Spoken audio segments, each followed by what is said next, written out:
G'day and welcome to the Breaking Through podcast. Another week of music festivals, copping shit. But unless we're, at least we're getting venues, we're getting dates. And I think Laneway, I think everything that they upload this year around details about anything will come under scrutiny. Yeah. So we had extremely recently, Laneway put out their dates for obviously 2027, and they are. I know we'd spoken previously about when these dates would be. Would they still do it over the normal time frame, which they have? And if I can just find it, we have Sydney on Friday the 12th of Feb. Brisbane, Saturday, 13th of Feb. Melbourne is Friday, 19th of Feb. And Auckland is Sunday, 21st of Feb. So, interesting, there's a few different things that's happening there. Yeah. You've got Auckland that usually start the campaign, I believe. They're finishing it. Yeah. So, and I never thought I'd say this, but Brisbane have the best day on this festival run. Freaking Saturday. We get to party. We are the only Saturday on this run. Totally. 2 Fridays. Sydney and Melbourne both on Fridays. Yeah. People have to take days off work and get a day off school to come party at Laneway. Yeah, but I think even for Sunday, you would literally take the next day off anyway. Yeah. So I think Melbourne usually gets the Friday, so I'm sure it's nothing new for them. But Sydney getting a Friday. Pissed. Yeah. That's crazy. Unemployed people, let's rise. But I think it's also if obviously they're 16 plus, these kids are going to school. Yeah. And obviously these festivals, start during the day. So very early start. It's like midday starts. Yeah. So it's got me questioning, if I was that young, how would I go about it? It's going to be a lot of sick days. But again, it's like events being on a Wednesday or whatever. They can't take everything into consideration. Yeah. It's all right, it's a school day, but it's the only day that works for us. 2 Fridays is crazy though on a run, especially for big cities like Sydney and Melbourne. But they must be confident. I feel like it's a confidence thing. Unless those venues were booked on the Sunday or the following Saturday, that reads to me as a very confident. We're sure you'll take the day off to come to this. But I also think it's Laneway said that in their why they're taking off venues or cities is because they're trying to give their team a break from going from venue to venue, setting up all the stages and that type of stuff. Them doing it like this gives them that break. Yeah, sure. So, going to Friday to Saturday, you're going from Sydney to Brisbane, so that's a lot easier. Sundays, you're not doing a third show, and then for the following week, it's Friday, and then you got to go to another country. You got to go to NZ. Yeah. So there's that day break as well. So, it sucks, but it's interesting. It's going to be a lot, I don't want to say easier, but fairer on the team's mental health and eyes and sleep deprived and all that type of stuff. It adds a whole other element, right? Where you've cancelled Adelaide and Perth. Mm-hmm. So you got this side of the country kind of annoyed at you. Yep. But kind of. Yeah. Bro. It's all the comments in the date. Still, poster. even on my comments, I'm still getting it. And it's still getting the I hope this flops. Yeah. And then I almost went in the comment section, I understand where you're coming from, but we don't want these festivals to fail. Yeah. And then I liked the comment today and then I had to unlike it because they basically said the same thing. And then at the end of the comment added twat. And I didn't see it. So it was all emojis and then twat. So I liked it. And I went, yeah. And then saw the twat and went, no, I can't like that. There are jealous ex-boyfriend in the comment sections. I mean, understandable. That jealousy is, especially if, say if they get Slater and she doesn't do any side shows. This is just completely hypothetical. I know a lot of our hypotheticals have been right just because we're so good at our predictions. Can't help that. But if we get, excuse me, if we get Slater has just done Brisbane, Melbourne, Sydney, and then if we get Slater again, exclusive Laneway, Brisbane, Melbourne, Sydney, Auckland. If I'm a Perth Slater fan, I'm fucking furious. Yeah. Perth, I can understand you'd be pissed, but Adelaide, get all your mates in a car and just make the It's drive. so much easier said than done, Tyson. Do the trek. Yeah, camp but it's somewhere. camp. Make a weekend out of it. Camp in Melbourne. Where are you camping in Melbourne? You'll find somewhere. And like Make a weekend of it. Don't get too. I saw someone was like, it makes $1,000 weekend into like a $10,000 weekend, and I was just like, I think you're a bit drastic on that one. But yeah, you're making that weekend a lot more expensive, and that frustration is 100% true. And like when we were copying all that backlash, they were like thinking, oh, just because you're East Coast, you're that. Like, you don't understand. I'm literally, in other videos, if you listen to half of that podcast, I'm fucking defending you. Yeah. And then you're just wanting me to cop shit. Well, when Oasis went to Sydney and Melbourne, I didn't cry on the internet that I had to go down to Sydney or Melbourne. Yeah, Like, I've tried saying this for Brisbane as well. It's like, we're obviously Gold Coast based, and people go, oh, you're East Coast, you're getting this. It's like, we don't live in Melbourne or Sydney. Yeah. We still have to travel. Yeah. And I'm not a good traveler. I fucking hate flying. So I don't travel to a lot of shows. Exactly. If they're in Brisbane, if Slater was in Melbourne and Sydney, I'd still maybe 50-50 not go because I hate traveling. Yeah. So like we're not exactly in the same boat, but we understand how you feel to an extent. And also, you haven't seen the lineup yet, so who knows if you'll like it or not. Like, it's just, I don't know. We've talked about this enough. Yeah, I think whilst we're talking shit, another thing that I want to talk shit about, or just like, it just made me angry for fans and realize the importance of what breaking through is. Because Kehlani announced her Australian shows. And, usually people come to me and go, what are the pre-sale times? What are the ticket prices? What's this? What's that? And because the information is readily available, I can go through it. I can scour through it, put it in an easy, digestible way. That's why Breaking Through has a following. I couldn't do that this time quickly because the Kehlani information wasn't on any of the websites, any of the venue websites, wasn't on any of the ticketing websites. I think Access had it up for a little bit and then took it down. Don't quote me on that. I could have dreamt that because I'm dreaming about, music stuff. 2 days. But it's like the only information was on Live Nation. Right. So it's like, how are people, like if they've missed Live Nation's post or whatever somehow, and Breaking Through is not around to tell you the details because we post about everything and, we're a trusted source. Like, how are venues not posting this? Yeah. And you all posted at the same time. So you obviously coordinated this. Like, announce it when it's being announced. Yeah. Don't go like Monday morning, just announced Kehlani. It was announced last week, man. Like... And this is why people get so frustrated because you announced it a couple hours before the first sale. It's super frustrating. Maybe there's an embargo on it. I don't know how Live Nation operates, but maybe they're saying don't announce it. We want all the traffic ourselves. I don't know. That could be it could be a what if, but it adds to the shadiness of the whole touring industry. Yeah.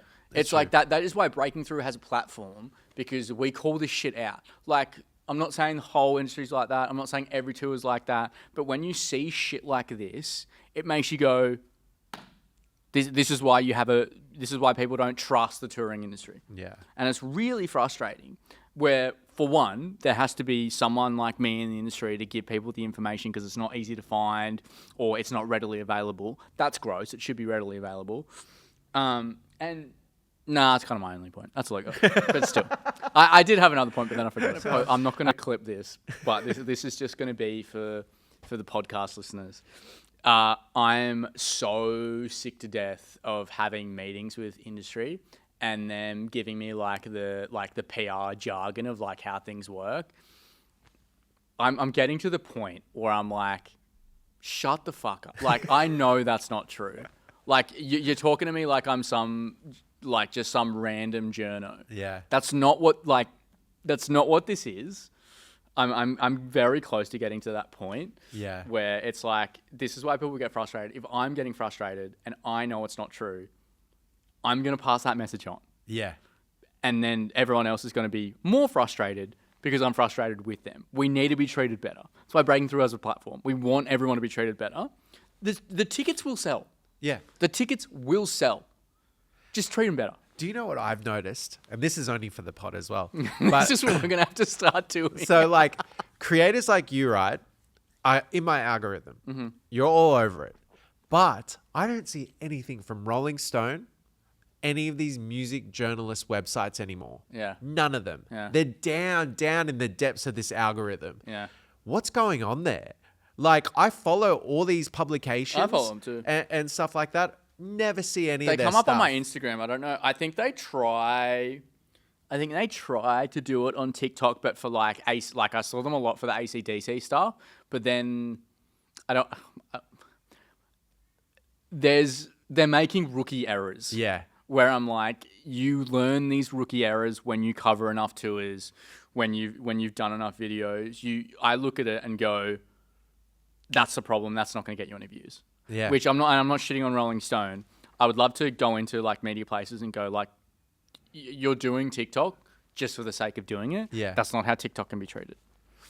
When that's where most of the audience is. Maybe AC, like, and it's interesting when it's like they're doing an AC/DC tour and to go, oh, let's jump on TikTok. And that's not where your audience is. Yeah. Like my AC/DC videos didn't go fucking crazy, which maybe they should have.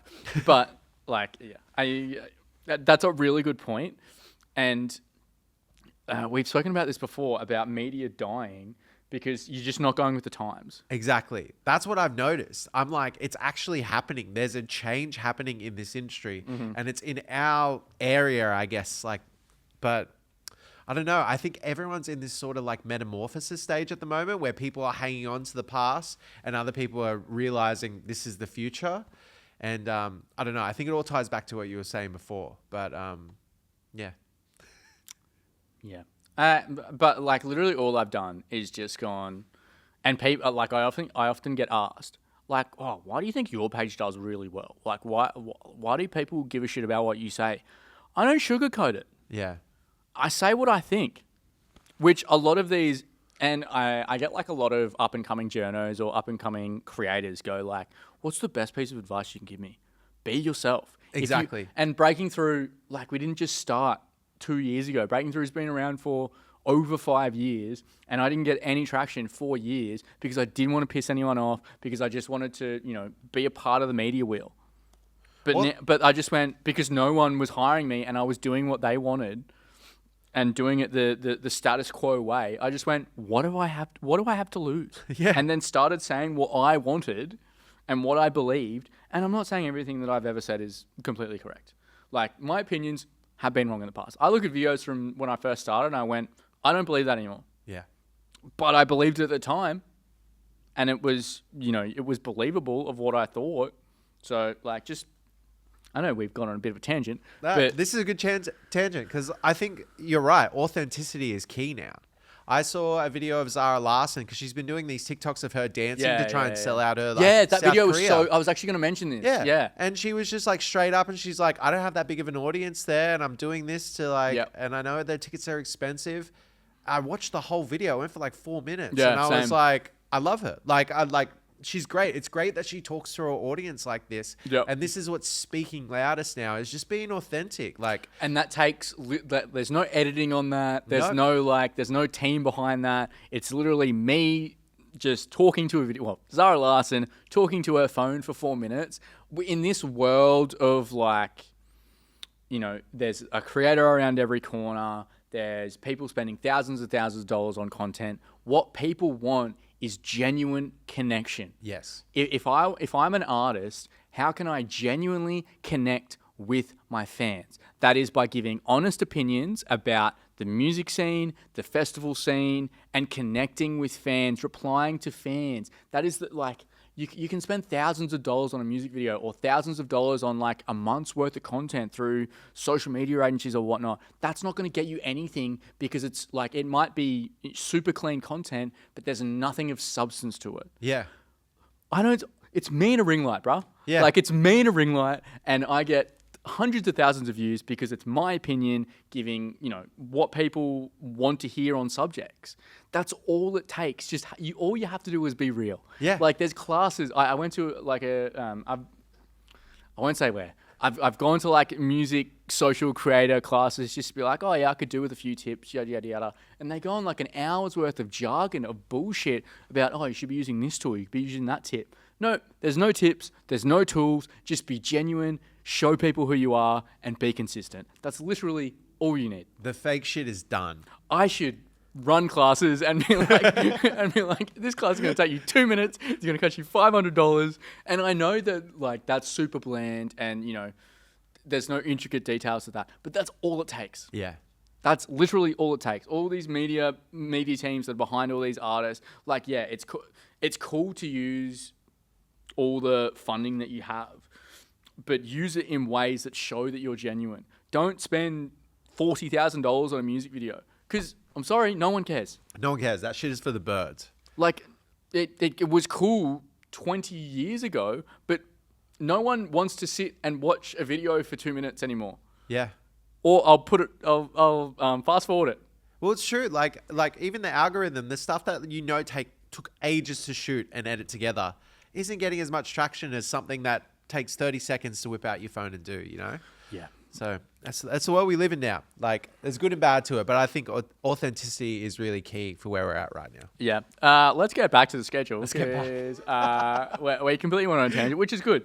Before we get into that, though, Tixel is our podcast sponsor, and buying tickets from a stranger shouldn't feel like a gamble. Tixel is Australia's leading ticket marketplace. With Tixel, prices are capped, tickets are verified, and you're protected if anything goes wrong. So whether you're chasing the gig of the year or selling a ticket you can't use, do it safe with Tixel. They do have an app now. You can literally like just talk to your buyer or seller on the app now. So it's social media for ticket buying. But I had someone go like, oh, I was scammed off Tixel. I had to buy... How? Because it's very rare that you can still get, like, they can't stop everyone. Yeah. But this is why I did a video on, like, if you do get scammed, read the T's and C's. I did a video on what you should do if you get scammed, because they will give you your money back. Yeah. You can't go to a show and then go, oh, I got scammed, give me my money. You have to prove that, like, you got scammed. So that's why I support them. Got called a sellout. I'm not a sellout. I just will support businesses that I believe in. Now, Laneway. Yes. I think those dates leave a lot of room for sideshows. I do too. And I think those dates leave a lot of room for Perth and Adelaide sideshows. It also leaves a lot of room for the Grammys, which Laneway has always had a problem with when they clash with the Grammys. We're steer clear of that now. So Laneway, if you look at previous dates, this year's a week later. So the Grammys is early Feb. And I'm going to guess that Laneway may have had problems with them in the past. Yes. So it's probably a really smart thing for them to go, you know what? People want these super incredible artists, go to the Grammys or get nominated. So let's do it a week further into Feb. Super smart. That is something that I noticed straight away.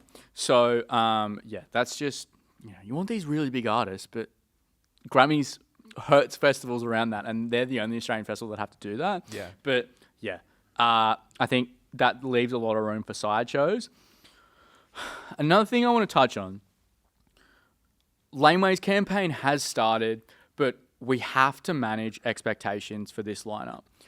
It hurt Spilt Milk with the theories that just ran through everything, with the Tate McRae thing. That hurt Spilt Milk so incredibly bad. So I think as punters, like, if Tate McRae isn't on this lineup, I'm not saying that she is or isn't or whatever, but like, say she isn't and a theory like that goes crazy, that's okay. Yeah. That's okay. That doesn't mean it's a bad lineup. Yeah. I mean, we're guilty of this. We did the MCR thing. We've done Lana last year that we thought she was going to play next year's. We're guilty of it too, but Yeah. you know, it's up to us too to manage our expectations. We love a theory. We love a theory. And we are guilty of this because I was a little disappointed that MCR wasn't on it. But, like, there's still a lot of good stuff in that Good Things lineup. Yeah. But it's just like we're not going to go out and go, this lineup's dog shit just because someone isn't on it. Yeah. We will do a full who we don't think's on it, all that type of stuff. But just manage your expectations. Not every lineup can have a Kendrick or Charlie XCX level headliner. That doesn't mean that we can't get big headliners because I think we need big headliners. It gets, it sells the tickets. But yeah, I just want people to just breathe in. Might not be exactly who you want. If it isn't who you want, doesn't mean it's a bad lineup. Yeah. Tyson, I don't want to say early predictions, but who are the predictions you've got right now for Laneway? I know we've spoken about this for months, and they always keep changing. It's always been like, we'll talk about it closer to the time. Yeah. The time is now. Time's now. What do we got? Okay. So we've had Charlie, we've had Chapel. I think the next logical step, and who's just released a great album, is Phoebe Bridgers as our headliner. Do you think Phoebe, the no phone rule thing, will play a part in if she does festivals or just does a tour? I do. Yeah, she could do her own arena tour now, I guess. Yes. But I don't think she'll stick by this no phone rule and cancel herself out of festivals. I don't think that's a good move for her. I think she'll have a lot of festival offers coming up and they're good offers to take. So I don't know. I can see Phoebe doing it. It's just where I see it. Next. Fontaines DC. Yeah, I've had a lot of people go, I think it's going to be Fontaines. I think that's, we've spoken about bands, being, in one of those top spots now. I think, yeah.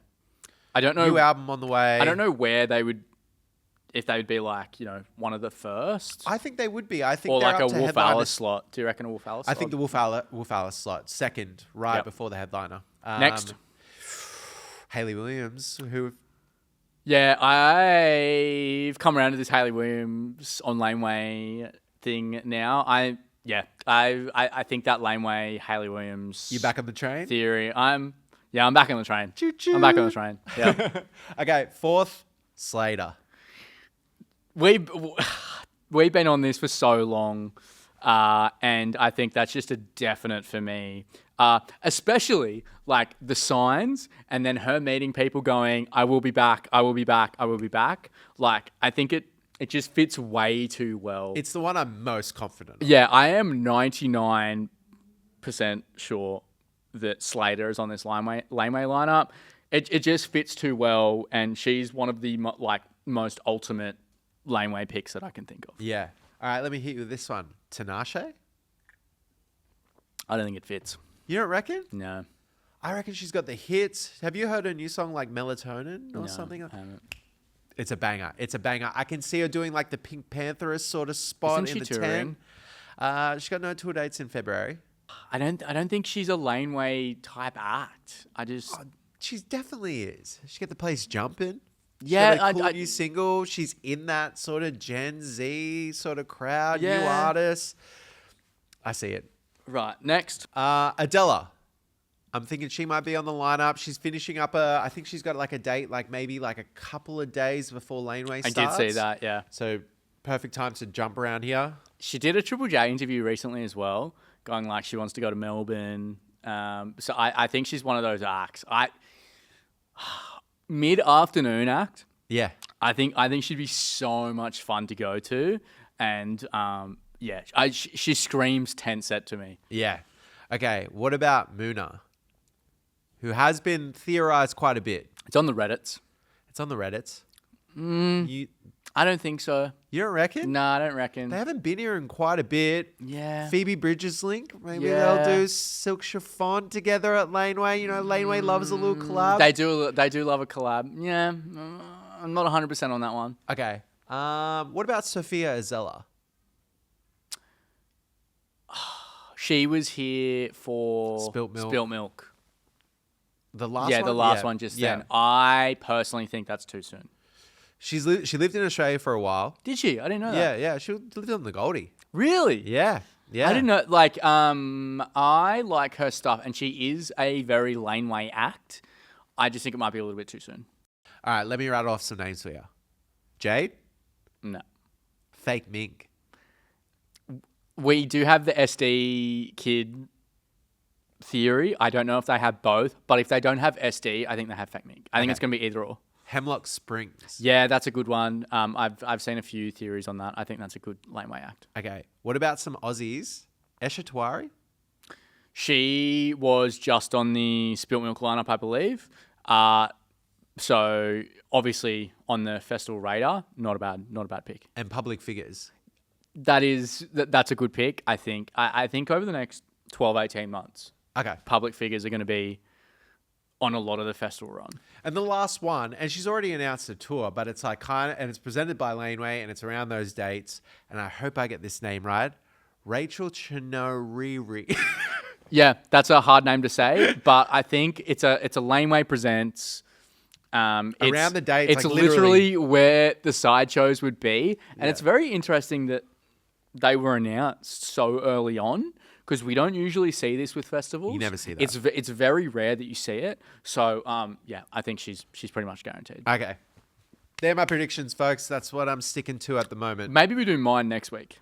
I'd love that. Maybe we do some fan ones as well. Yeah, we'll do fans. We'll cut a few out. I think we'll do that. But our podcast next week will be out on Thursday because we're actually at Big Sound next week. So we've spoken about it previously on the podcast, but we are going to a music conference in Brisbane. So we're trying to set up some really cool interviews with industry. The 78 Amp Boys will be on a podcast as well. We love them. They're great. They're way taller than what we are, so we can't stand next to them.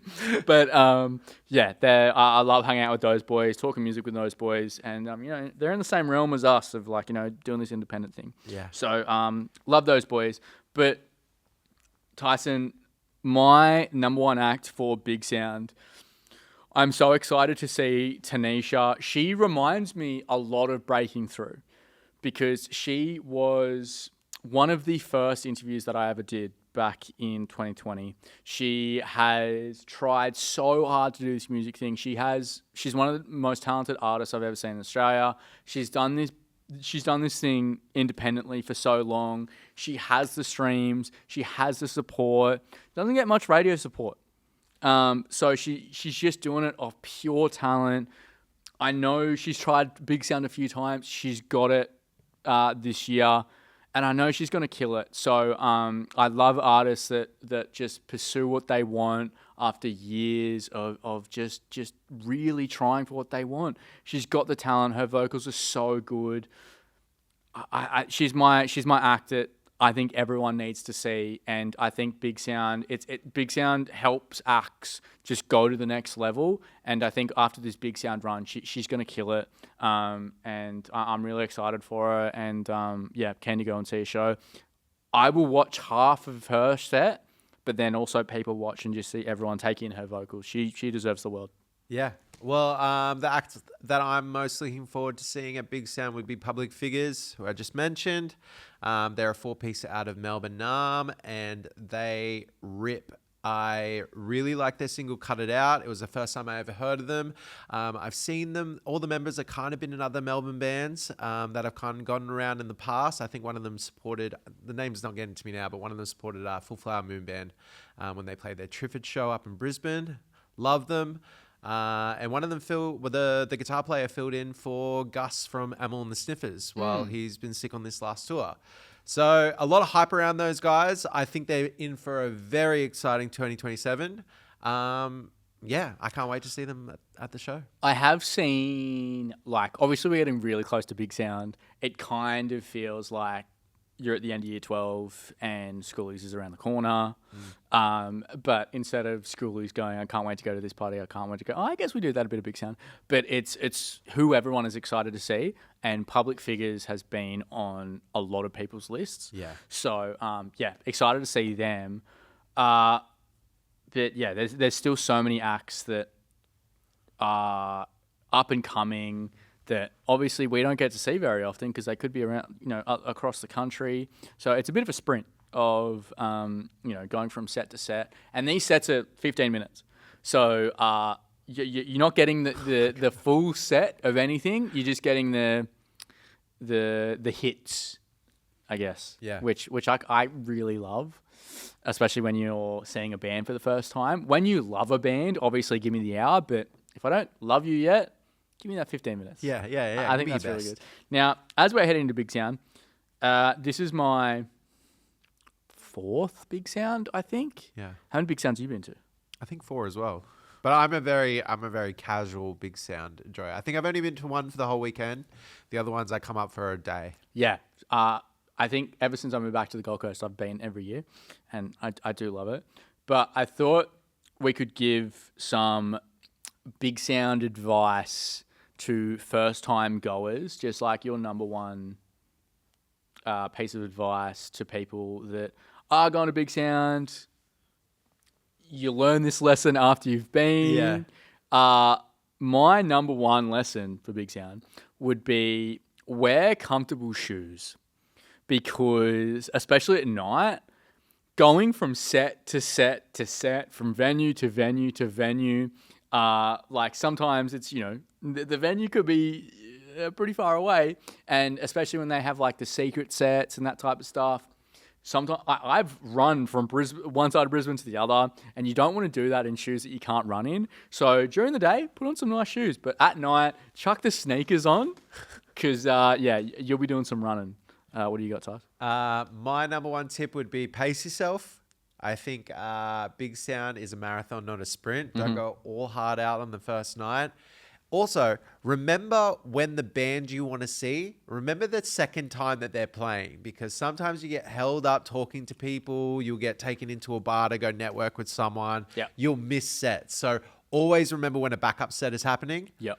They're my tips. That's actually really good piece of advice, because especially if it's someone you really want to talk to, and sometimes those chats can go for longer than 5 minutes because, you're talking about music, you miss a set, and when they're really short, you could miss the whole set. So, Exactly. make sure you take both times down. So if you watch the pod and you notice something different next week, it's because we're not in the studio. We'll be back in the studio the week after that. But we don't know exactly how it's gonna look. Fingers crossed it's all right. Fingers- We don't have these big lights in here. Yeah, fingers crossed it's okay. But that's we'll be doing interviews and then hopefully just chuck them in episodes. So it's like you get to listen to us and then industry as well. But that's it from us this week. See you next week. See you later. Break it!